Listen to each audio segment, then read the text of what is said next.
વિસાવદરની પેટા ચૂંટણી જેટલી અત્યારે રસ્સાકસી ભરેલી અને રોમાંચક છે, જેટલી ચર્ચા વિસાવદરની થઈ રહી છે, એટલી જ સામે જે ચર્ચા છે તે કડીની પણ થઈ રહી છે. પણ અહીંયા ઉમેદવાર કે ભાજપ માટે નહીં, પરંતુ ચર્ચા થઈ રહી છે નીતિન પટેલ માટે. કારણ કે કડી બેઠકની જ્યારે વાત આવે ત્યારે એવું કહેવાય છે કડી એટલે નીતિન પટેલ અને નીતિન પટેલ એટલે કડી. કારણ કે આ બંને એકબીજાના પર્યાય સામે આવ્યા છે. પરંતુ જે રીતે ક્યાંક નીતિન પટેલનું પણ લોબિંગ અહીંયા ટૂંકું પડ્યું છે, તેમનો પન્નો પણ આ વખતે ટૂંકો પડ્યો છે, તેમની વિગતે ચર્ચા કરીએ. નમસ્કાર, આપ જોઈ રહ્યા છો નિર્ભય ન્યૂઝ અને હું છું આપની સાથે રિદ્ધિ. કડીની પેટા ચૂંટણીમાં આપણને ક્યાંક એવું દેખાવાનું હતું, એવું જોવા મળવાનું હતું કે અહીંયા નીતિન પટેલ જે ઉમેદવારનું નામ કહેશે એમને મેદાનમાં ઉતારવામાં આવત. પરંતુ ક્યાંય અત્યારે આવું થયું નથી. નીતિન પટેલે ઘણી બધી મહેનત કરી, પરંતુ તેમની જે મહેનત છે તે ક્યાંય પણ રંગ લાવી નથી. કારણ કે કડીની પેટા ચૂંટણીમાં ઉમેદવારની પસંદગીમાં ભાજપના એક પણ જૂથનો ગજ વાગ્યો નથી. કડીમાં જેનો પડ્યો બોલ ઝીલાતો હતો તે પૂર્વ નાયબ મુખ્યમંત્રી નીતિન પટેલનો પણ અહીંયા પન્નો ટૂંકો પડ્યો છે. ભાજપ હાઈકમાન્ડે જૂના જનસંઘી રાજેન્દ્ર ચાવડા પસંદગી કરી બધી જ ગણતરી છે તે ઊંધી પાડી દીધી હતી, જે સમગ્ર કડી વિસ્તારમાં ચર્ચાનો વિષય પણ બની ગયો હતો. કડી બેઠક પર પેટા ચૂંટણી લડવા માટે ગુજરાતી ફિલ્મ કલાકાર હિતુ કનોડિયા, ગાયક કલાકાર કાજલ મહેરિયાએ ભાજપ પાસે ટિકિટ માંગી હતી. આ ઉપરાંત 70 દાવેદારોએ બાયોડેટા આપીને ચૂંટણી નિરીક્ષકો સમક્ષ ચૂંટણી લડવા ઈચ્છા પણ વ્યક્ત કરી હતી. જોકે કડીના સ્થાનિક નેતાઓનું કહેવું હતું કે ઉમેદવાર પસંદગીમાં નીતિન પટેલનો મુખ્ય રોલ હશે. આ ઉપરાંત નીતિન પટેલ સહિત તેમના જૂથે માનીતાને ટિકિટ આપવા રાજકીય લોબિંગ કર્યું પણ હતું, પણ ક્યાંય મેળ પડ્યો નહીં. હાઈકમાન્ડે જૂના જનસંઘી રાજેન્દ્ર ચાવડાને ચૂંટણી મેદાને ઉતારવા નક્કી કર્યું. ત્યારે એ વાત સ્પષ્ટ થઈ હતી કે કડીમાં હવે નીતિન પટેલનો દબદબો ઘટ્યો છે.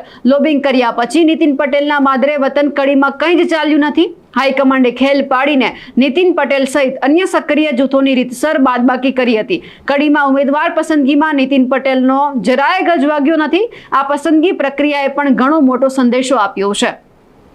કારણ કે જે રીતે આપણે એક વખત એવું જોયું હતું કે જ્યારે વિજય રૂપાણીએ રાજીનામું આપ્યું એ પછી ખૂબ ચર્ચા થતી હતી કે હવે ગુજરાતના મુખ્યમંત્રી કોણ બનશે. ત્યારે સૌ કોઈને સવાલ હતો અને ખાસ જે નીતિન પટેલ છે તેમને એવો વિશ્વાસ હતો કે મુખ્યમંત્રી તો હું જ બનીશ. કારણ કે સવાલ કરવામાં આવતા હતા. પછી અચાનક જ્યારે ભૂપેન્દ્ર પટેલનું નામ ઘોષિત થયું અને નીતિન પટેલ જે રીતે અકળાયા હતા તે પછી સ્પષ્ટ એવું દેખાતું હતું કે નીતિન પટેલમાં ખૂબ ઘણી બધી નારાજગી છે. પછી જ્યારે જાહેર કાર્યક્રમ હોય એટલે નીતિન પટેલ છે પોતાનો બળાપો કંઈક ને કંઈક રીતે ઠાલવતા હતા. પરંતુ ક્યાંક એવું લાગ્યું કે ચાલો કડીની અંદર હવે પેટા ચૂંટણી થાય છે તો કોઈ મારો ઉમેદવાર હોય તો મને સારું રહે. કારણ કે કડી મારો ગઢ ગણાય છે, હું કડીની અંદરથી કેટલી બધી વખત જીત્યો છું, આવું બધું લાગ્યું. પરંતુ ક્યાંય પણ નીતિન પટેલનો મેળ પડ્યો નહીં. એટલે સ્વાભાવિક છે કે આ વખતે ચર્ચા એ થઈ રહી છે કે નીતિન પટેલ સ્ટાર પ્રચારક તરીકે ઉતારવામાં આવ્યા છે, પરંતુ કેટલી મહેનત કરે છે. કારણ કે તેમને મહેનત તો કરવાની હોય છે કે આ બેઠક જીતાડવા માટે સંઘના માણસ અત્યારે મેદાનમાં છે તો એમને જીતાડવા માટે પૂરેપૂરી શક્યતા જે નીતિન પટેલે મહેનત કરવાની હોય છે તે સામે આવી છે. પણ કેટલી કરે છે તો આવનાર સમયમાં જ આપણને ખબર પડશે. કારણ કે આ બેઠકમાં 2012 વાળી થાય તેવી પણ શક્યતા વ્યક્ત કરવામાં આવી રહી છે. કારણ કે જે કડીની જે જનતા છે તે લોકો અહીંયા આયાતી ઉમેદવાર છે તેમને સ્વીકારતી નથી, અને જે રાજેન્દ્ર ચાવડા છે તે આયાતી ઉમેદવાર છે તે કડીના પ્રોપર છે નહીં. એટલા માટે પણ સવાલ થઈ રહ્યો છે. પરંતુ હવે એ જોવાનું છે કે અત્યારે જે નીતિન પટેલ નારાજ ચાલી રહ્યા છે તેમનું ક્યાંય લોબિંગ છે તે ફળ્યું નથી. અને જે રીતે તેમનો પન્નો ટૂંકો પડ્યો છે તેમને લઈને જે વરિષ્ઠ પત્રકાર જગદીશ મહેતા છે તે શું કહી રહ્યા છે તે સાંભળીએ. ત્યારે ક્યાંક એવું સામે આવ્યું છે કે નીતિન પટેલ ખૂબ નારાજ જોવા મળ્યા છે. સંઘના માણસને લઈને ટિકિટ આપી દેવામાં આવી. નીતિન પટેલે ખૂબ લોબિંગ કર્યું હશે, પરંતુ પોતાના ઉમેદવાર તે ઉતારી ના શક્યા. બેન, નીતિનભાઈ પટેલ ઘણા સમયથી હાસ્યામાં પણ છે અને નારાજ પણ છે. ભારતીય જનતા પાર્ટી એને શું કામ અન્યાય કરી રહી છે એ અંદરની વાત છે, આપણે જાણતા નથી. પણ મને એમ લાગે છે કે જેમ આગિયો હોય, આગિયો પક્ષ જે છે જંતુ, એની પાછળ લાલ લાઈટ હોય, એને એમ છે કે મને આ જુઓ બીજા બધા કરતા હું અલગ, હું મંત્રી, લાલ લાઈટ વાળાથી લબક દબક થાય છે. પણ એને ખબર નથી કે જે લાલ લાઈટ કે પીળી લાઈટ તમારી પાછળ થાય છે, મોટું જીવડું તમને એ જ લાઈટના આધારે શોધીને તમને ખાઈ જાય છે. બીજા અંધારામાં રહી જાય, બચી જાય છે. એટલે કવિ કલાપે કીધું જે પોષતું તે મારતું એ કમ દિશે શું કુદરતી. તમને એમ છે કે મને આ લીલી લાઈટ છે, પણ તમને ખબર નથી તમે એને જ કારણે શિકાર બની જાઓ છો. એમ ભાઈ નીતિનભાઈ પટેલના કેસમાં આવું છે. નીતિનભાઈ મુખ્યમંત્રી બનતા બનતા એટલે કે વરરાજો બનતા બનતા અણવર બની ગયેલા, ડેપ્યુટી બની ગયેલા, ત્યારથી એનો આ ડખો ભાજપ હારે હાલે છે. એટલે હવે ઈ અનેક જગ્યાએ જાહેરમાં પણ અમુક પ્રકારના વિધાનો કરી અને પોતાનો બળાપો ઠાલવી રહ્યા છે. હવે અહીંયા પણ એને હિતુ કનોડિયા અને બીજી એક પાર્શ્વ ગાયિકા બેન જે છે એની ટિકિટ માગી હતી. હવે હિતુ કનોડિયા પણ નરેશ કાકા અરે ભાઈ આ નીતિન કાકા કે છે એટલે ટૂંકમાં એના બહુ અંગત ગણાય. માની લો કે હિતુ કનોડિયા કે બેન ઓલે કંજારિયા કે કહારિયા જે છે નામ પાર્શ્વ ગાયિકા એને બી માની લો કે ટિકિટ મળી હોત તો એ નીતિન પટેલના જૂથનું ગણાતો.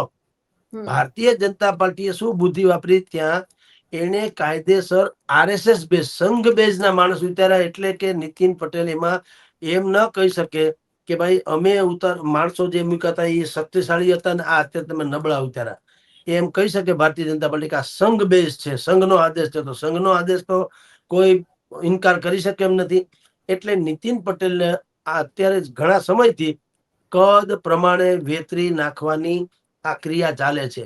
અહીંયા જયેશ પટેલમાં આવું જ હતું, પણ જયેશ પટેલે કાઠું કાઢ્યું. ઓલા ઊંટે છે ને ઊંટે કાઢ્યા ઠેકા તો માણસે મૂક્યા ઠેકા.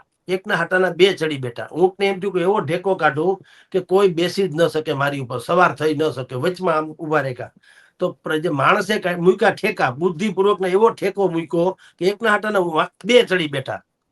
એમ જયેશ રાદડિયાને આ લોકો હેરાન કરવા ગયા. ઇફકોની ડિરેક્ટરની ચૂંટણી વખતે જયેશ રાદડિયાએ ઠેકીને જીતી બતાડ્યું અને ભાજપને એવી રીતે ઊંધું ગલાવ્યું કે આપણે કહેવત છે કૂતરો પૂંછડું પટપટાવી તો સાંભળ્યું, આ પૂંછડીએ આખા કૂતરાને પટપટાવી નાખી.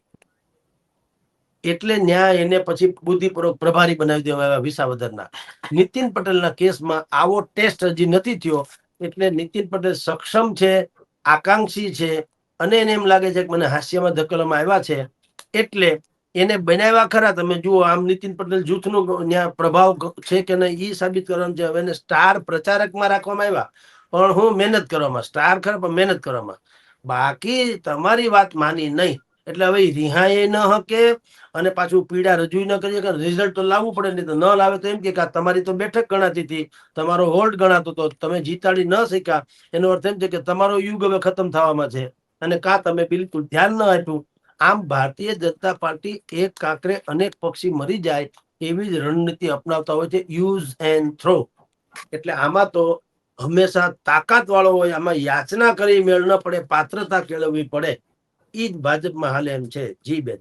જે રીતે ક્યાંક આપણે એવું કહી શકાય કે ખરેખર પોતાના જ ગઢમાં અને કડી એટલે નીતિન પટેલ અને નીતિન પટેલ એટલે કડી, આ બેઠક ઉપર નીતિન પટેલ ભારે ભોઠા પડ્યા છે તેવું કહીએ તો પણ કંઈ ખોટું નથી. અમારા અહેવાલને લઈને આપનું શું કહેવું છે કમેન્ટ કરીને ચોક્કસથી જણાવજો. સાથે જ અમારી નિર્ભય ન્યૂઝ ચેનલને લાઇક, શેર અને સબસ્ક્રાઇબ કરવાનું ભૂલશો નહીં. નમસ્કાર.